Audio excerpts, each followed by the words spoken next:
Pero muy buenos días, bienvenidos a estas charlas que tenemos aquí en el Chacarero. En este caso, vamos a agradecer la visita de David Miazo. Él es economista, es jefe del FADA, de la Fundación Agropecuaria para el Desarrollo de Argentina, porque comúnmente y normalmente van entregando muchos informes, los cuales hemos compartido aquí también en nuestra web. Y bueno, cerrando un poco el año también, vamos a hablar de lo que es la participación del Estado en la renta agrícola, que es el último informe que han entregado. David, te saludo, muchísimas gracias por recibirnos.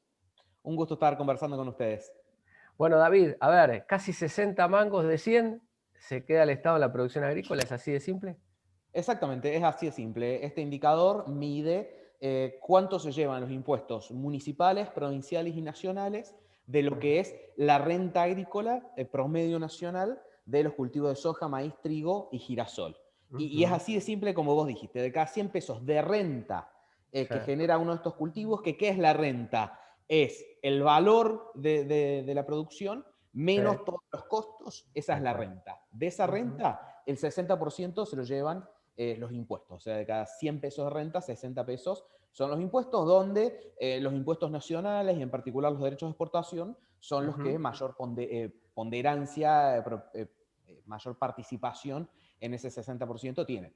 Ujú. A ver, es soja, trigo, maíz y girasol, ¿así es el orden?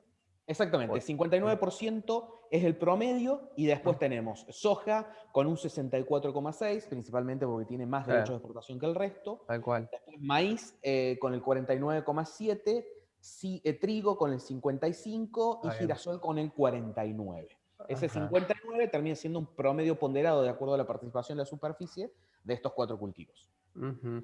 A ver, ¿cuáles son los principales costos que inciden, digamos, más allá de los derechos de exportación o las retenciones comúnmente llamado, el cambio? A ver, contanos un poco, desasnanos un poco más. Bueno, a este indicador lo afectan todo lo que hace a el ingreso, los costos Ujú. y los impuestos. Como es impuestos sobre renta, interviene todo eso. Entonces, lo primero, bueno, los impuestos.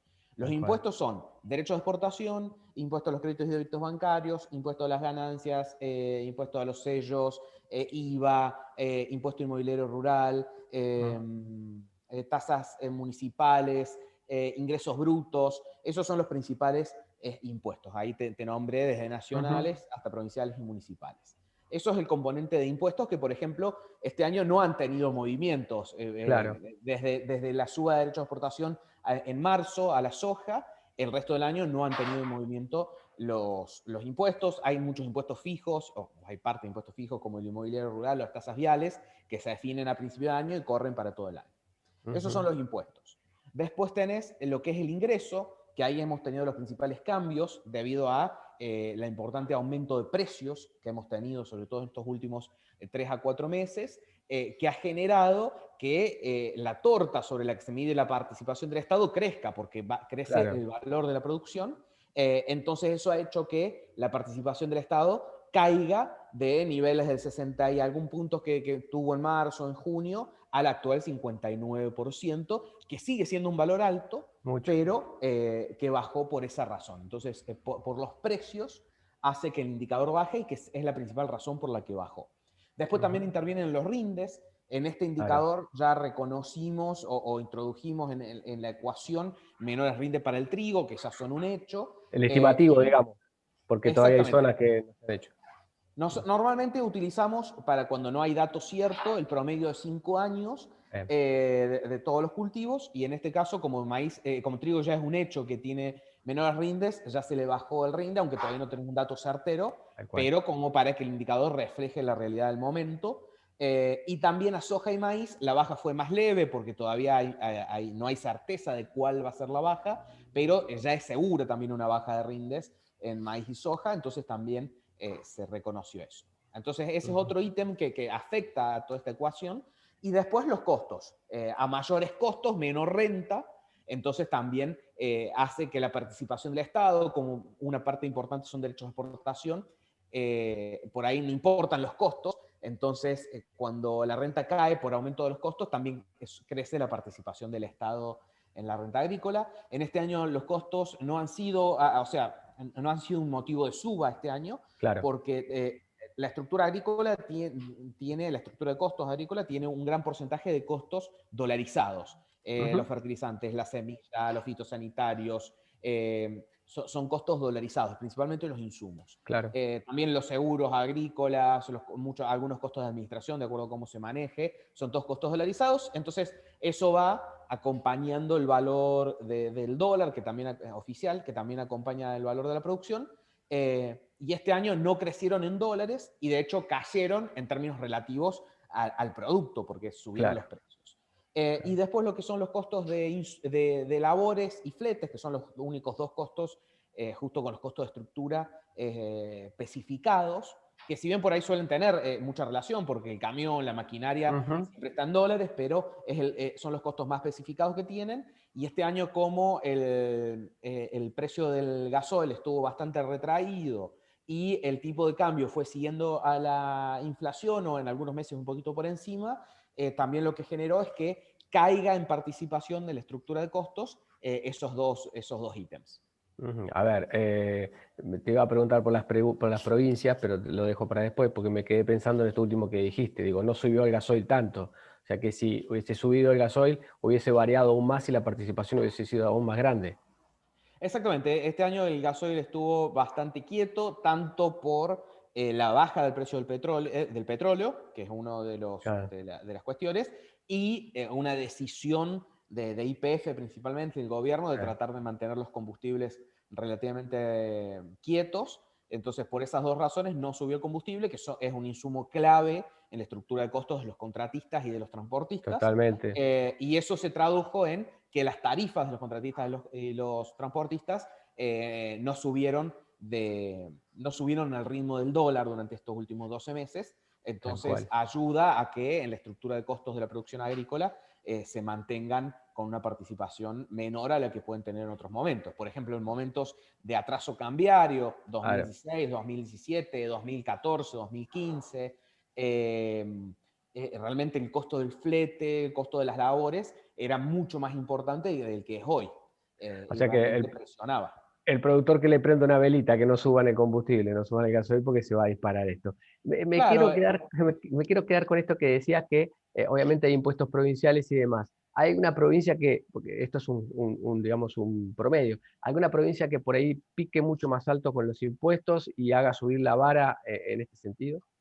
bueno, este indicador por ahí está un poco afectado, como te decía, por muchas variables. Los impuestos es solo una. Entonces también entra, por ejemplo, los rindes. Hay provincias Claro. como Entre Ríos que no Ujú. tienen muchísimos más impuestos que la provincia de Santa Fe, pero ante menores rindes y una estructura de costos más o menos similar, hace que tenga un nivel de presión, de participación del Estado en la renta agrícola superior al de Santa Fe, por ejemplo, que también Ah, al tener bajos costos de fletes en el promedio de la provincia, al tener una zona muy productiva, también hace que tenga un indicador relativamente bajo. La que más impuestos tiene es la provincia de Buenos Aires, porque siempre. tiene un inmobiliario rural relativamente alto, Claro. pero está bastante cerca, igual que el de Santa Fe y de Córdoba, pero está por encima. Claro. Tiene ingresos brutos a la producción primaria, cuando Santa Fe y Córdoba está exenta a la producción primaria, por Ujú. ejemplo. Entre Ríos sí tiene, San Luis sí tiene, La Pampa sí tiene. Eh, Tiene tasas viales, que las únicas provincias Mm. que tienen tasas viales son Buenos Aires y Santa Fe. El resto de las provincias no Ujú. tienen tasas viales municipales. Ujú. Entonces, hace que sea la única provincia que tiene todo. O sea, tiene inmobiliario rural, ingresos brutos, impuestos a los sellos y tasas viales. No hay otra Ujú. provincia que tenga todos esos impuestos. Por ejemplo, Sí, Santa Fe sí, sí tiene tasas viales, pero no tiene ingresos brutos. Córdoba claro. no tiene ni ingresos brutos ni tasas viales. Entonces, eso hace que la presión a nivel local sea un poco superior, aunque hay que decirlo, que cuando uno mira el total de impuestos, esto te voy a hablar en el promedio nacional, Sí, sí, claro, claro. Buenos Aires es un poco superior por esto que estábamos conversando, pero en el promedio nacional, impuestos municipales más provinciales explican el 5% del total de impuestos. Mm, El claro. 61 son impuestos nacionales no coparticipables, principalmente derechos de exportación, Ujú. y el 34 son impuestos nacionales, pero que sí se coparticipan, principalmente impuestos a las ganancias. Por ahí Entonces, sí, a no, ver, entonces sí, es baja la participación de los impuestos provinciales y municipales, tal cual. aunque el productor lo sienta, aunque el productor se queje, de que no vuelven, porque la tasa vial, ¿cuál es la queja más recurrente? Y que no vuelve en mejores caminos, o el inmobiliario rural en otras provincias. Bueno, se paga, pero no vuelven mejores caminos rurales, que suele ser la principal queja relacionada a estos impuestos. Me Pero la situaba, participación es baja. me situaba por ahí en Buenos Aires porque digo, es una ciudad que tiene como, perdón, es una provincia como que tiene muchas realidades también, más allá de la parte muy agrícola y muy buena, zona nuestra, aquí en Tandil, zona Pergamino y demás, digo, no es lo mismo esta zona que Strueder, allá abajo cerca de Patagones, donde digamos, por ahí los rindes de trigo son otros, son mucho más bajos. También obviamente el índice de lo que tiene que ver con el laboreo y demás es mucho menor, ¿no? Digo, digamos, el trabajo que se le pone en la tierra es mucho menor, pero uno estima que está un poco más apretado ese productor que el de acá arriba. Claro, en general la estructura de costos no suele diferir tanto. Ujú. Sí, en zonas mejores se usa un paquete tecnológico Claro, mejor, se fertiliza más. Sí, las labores, especialmente la cosecha, tiene otro valor claro. porque es por el rinde lo que se cobra. Pero la estructura de costos no varía de manera sustancial entre Ujú, distintas regiones, sino que termina ajustando con el costo de la tierra.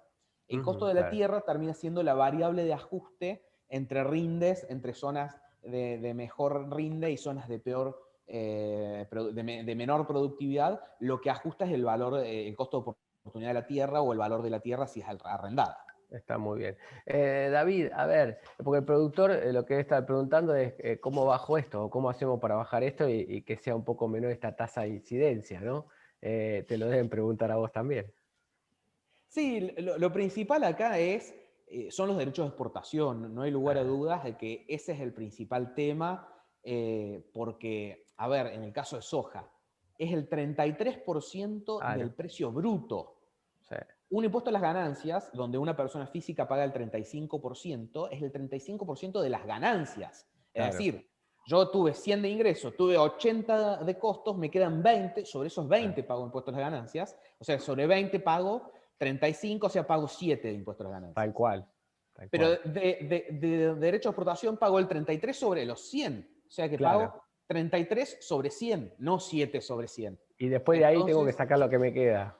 claro, tal cual. Entonces, en realidad acá el tema son los derechos de exportación. Si no tuviéramos derechos de exportación, estaríamos en niveles mucho más razonables del 40 al 45%. O si tuviéramos derechos de exportación algo menores, por ejemplo, el girasol tiene el 7% y está en el 49% Claro, de participación del claro. Estado. O sea, en niveles del 40 al 50% como máximo serían Ujú, valores más lógicos sin derechos de exportación o con derechos de exportación ujú, menores. Después, bueno, acá no está el impuesto también a la riqueza, que es otro claro. tema. También los ingresos brutos, si bien son menores, porque te dije que hay varias provincias que no tienen, en Ujú, las provincias que tienen, realmente es un impuesto que afecta mucho, porque es un impuesto también en cascada, o sea, que ujú, afecta a cada uno de los eslabones de la cadena. En casos como la carne se nota un poco más. Es un impuesto que no por el impuesto, sino por todo el sistema de retención que tienen armadas las provincias. Sobre cada peso que entra en las cuentas hay retenciones, a veces de múltiples claro. provincias, si uno tiene actividades en varias provincias. Esto le pasa al productor agropecuario y le pasa a A cualquier pyme todos, del país. ¿Eh? tal cual. Pero son impuestos muy complicados en ese sentido. El impuesto a los créditos y débitos bancarios es un impuesto que Mm, no existe en el mundo. ujú. Entonces, por ahí hay que empezar a discutir. Hay que empezar a discutir una reforma tributaria, porque ingresos brutos e impuestos a los créditos y débitos es para toda la economía. Y derecho de Totalmente. exportación es para el agro, porque es el único que tiene derechos de exportación sustanciales. Ujú. David, aprovechándote que estás, digo, y con el conocimiento que tenés, ¿cómo estamos? No sé si por ahí lo tenés más claro, pero ¿cómo estamos en la zona? Digo, ¿cómo estamos con los países de al lado? Y cómo estamos con las grandes potencias, digo, en cuanto a participaciones. No, sin duda que tenemos más impuestos que el resto. Ujú, Un productor agropecuario argentino paga mucho más impuestos que uno brasilero o uno estadounidense, ni hablar que en Estados Unidos se reciben subsidios, en Europa aún claro. más.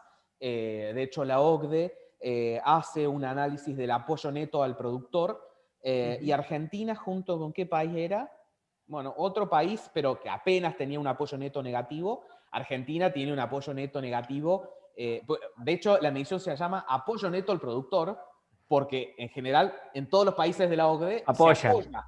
Entonces, en general es un número que es mayor que 0, por eso tiene el nombre de apoyo. Acá había que cambiarle Es como trabas superávit, netas. es como superávit o déficit, digamos. Claro, claro, Se llama apoyo neto porque en general hay apoyo. Acá hay claro. desapoyo porque el gráfico es muy elocuente. Yo lo tuiteé a principio de año cuando lo publicaron porque están todos para arriba. Claro. Argentina muy abajo y otro país, no puedo recordar en este momento cuál es, pero apenas un puntito por debajo y Argentina muy abajo. Eso por la forma de mediciones, principalmente efecto de los derechos de exportación. Pero entonces, un productor argentino paga muchísimos más impuestos en términos Claro. relativos. Lo que tiene es que Argentina, y especialmente la zona pampeana, es una de las regiones más productivas del mundo, Claro. en términos de tierra, en términos de clima, en términos de know-how, en términos de tecnología. Argentina aplica el mismo nivel tecnológico, Sí. o sea, uno en la pampa húmeda puede encontrar el mismo nivel tecnológico de punta que en cualquier país del mundo en términos de Sí, sí. maquinaria, de manejo satelital, de agricultura de precisión, de qué tipo de fertilizantes fitosanitarios y semillas se utilizan. Entonces, uno de los mejores suelos y climas del mundo para producir estos granos. Tecnología de punta, mucho know-how, profesionales, productores que realmente saben cómo producir. En general, un país que está cerca de los puertos, el grueso de la producción agropecuaria está a 200 kilómetros del puerto de Rosario, eso ni se compara con Estados Unidos o con Brasil. Y después, no es algo estático, sino que varía, es el tipo de cambio. Hoy tenemos un tipo de cambio real bastante favorable que hace que tengamos costos en dólares bastante bajos. Distinto era el 2017, por ejemplo, o el periodo 2014, 2013, 2017, con excepción del 2016, que tuvimos ahí la devaluación de diciembre de 2015. Todo ese periodo teníamos un dólar muy barato, o un peso muy caro, digamos, en relación a los costos, y eso hacía que por ahí se distorsione un poco. Pero actualmente, con el tipo de cambio que tenemos, ayuda a que tengamos costos en dólares menores que el resto de los países. Por Está muy eso, bien. por todas estas razones, puede soportar el nivel de derecho de exportación que soporta y Claro, ser la principal exportación del país. es cierto, es cierto. David, la verdad que charlaríamos mucho tiempo más con vos, seguramente más adelante vamos a volver a convocarte, obviamente queremos agradecerte el tiempo porque, bueno, para que nos expliques un poco este resumen, digamos, que habían hecho en estos días y, bueno, contarles a la gente del Chacarero un poco por dónde pasaba. Un gusto conversar con ustedes. La palabra de David Miazo, él es economista, jefe del FADA, la Fundación Agropecuaria para el Desarrollo de la Argentina, hablando de la participación del Estado en la renta agrícola. Nos encontramos en cualquier momento, a seguirnos en las redes, en www.elchacarero.com.ar, también en las redes sociales, en Facebook, en Instagram y también en Twitter. Nos encontramos más tarde. Hasta luego.